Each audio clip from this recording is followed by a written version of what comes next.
Okay, Brady Brady and the big mistake.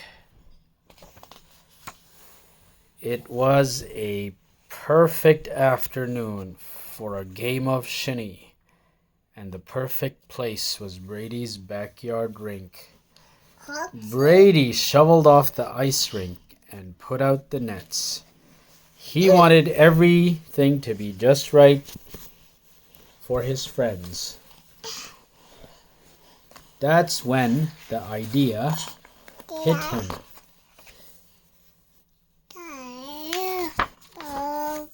Brady flung his boots and mitts off at the back door, raced into the house and down the hall, straight to the room with the closed door.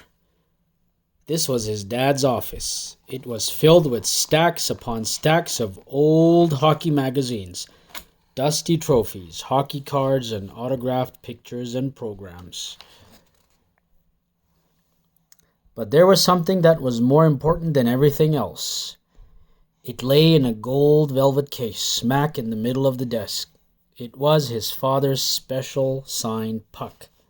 This puck had once been stick-handled and blasted into the net by his dad's idol, number 4, Bobby Orr. Brady had been allowed to hold it lots of times, but only when his dad was there. This was different, but Brady told himself that his dad would not mind.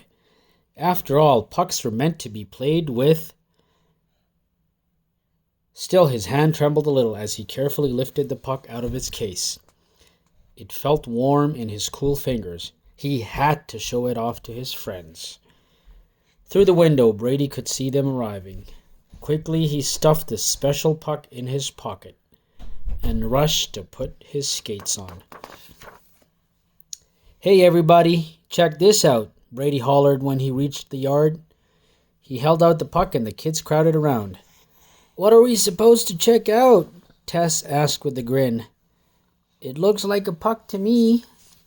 "Yeah," chuckled Tree. "We've seen a puck before, Brady Brady." "Not this one you haven't," said Brady, holding it higher. "This puck was used by Bobby Orr, one of the greatest hockey players ever. It's even signed by him," Brady boasted. "It's my dad's, and he won't mind if we try it out." Well, probably will, but... As soon as he said it, Brady felt a butterfly in his stomach. But then he saw the smile on his teammates' faces. He threw the puck onto the ice and tried to skate like Bobby Orr. As fast as he could, he circled the rink, shifting the puck from side to side on the end of his stick. Stopping in a spray of snow, he was thrilled to see how impressed his friends were. So the game of shinny began. The Ice Hogs were sure the puck had special powers. Chester said it almost blew a hole right through his glove hand. Tess said her twirling torpedo slap shot sailed faster than ever. And then Brady got a breakaway. Racing toward the net, he imagined that he was a famous hockey player carrying the puck up to the ice for the big goal of the game. He took aim at the top corner of the net and fired. It went flying over Chester, over the net, and disappeared into the big snowbank in the whole backyard. Everything stopped. Everyone fell silent. Beads of sweat trickled down Brady's face, but they weren't from his breakaway. They were from the thought of his dad's special Bobby Orr puck lost in all that snow. Brady and his teammates scrambled over the smaller snowbanks and into the huge pile of snow that had swallowed the puck. "We'd better hurry up and find it," Brady said. "The street lights are coming on. That means my dad will be home soon." Snow flew every which way as the Ice Hogs frantically searched for the missing puck.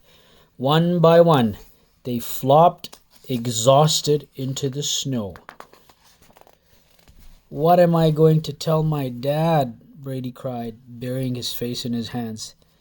Maybe you could tell him Bobby Orr called and asked for his puck back, Tess suggested, trying to be helpful. You could tell him that you took it to a sports store to get the nicks and scrapes repaired, offered Chester.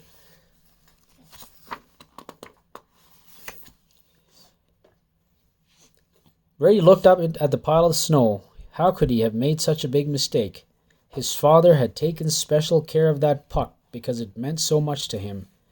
Brady hadn't thought about how his dad might feel knowing his prized puck was being whacked around on the ice. He had only thought about how he would feel showing it off to his friends.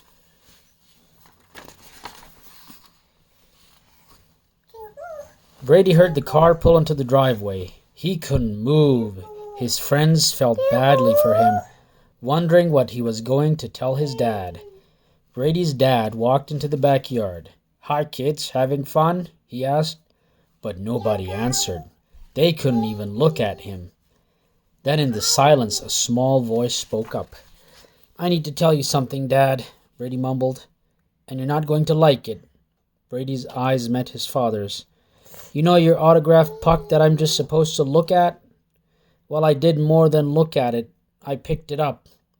Brady's dad grinned knowingly and nodded. "Well, I understand, Brady. It's hard not to want to pick it up. It's pretty special." Brady interrupted. "I didn't just pick it up, though, Dad. I told the kids that we could play with it. I took a wrist shot." Brady gulped. "A wrist shot right into the huge snowbank." Brady and his friends all pointed at the sinister heap. His dad's smile disappeared and his eyes blinked in disbelief. At that moment, Brady was afraid he had broken his father's trust and his heart. "I'm really sorry. Even if it takes me until spring, I won't stop looking for that puck," Brady said.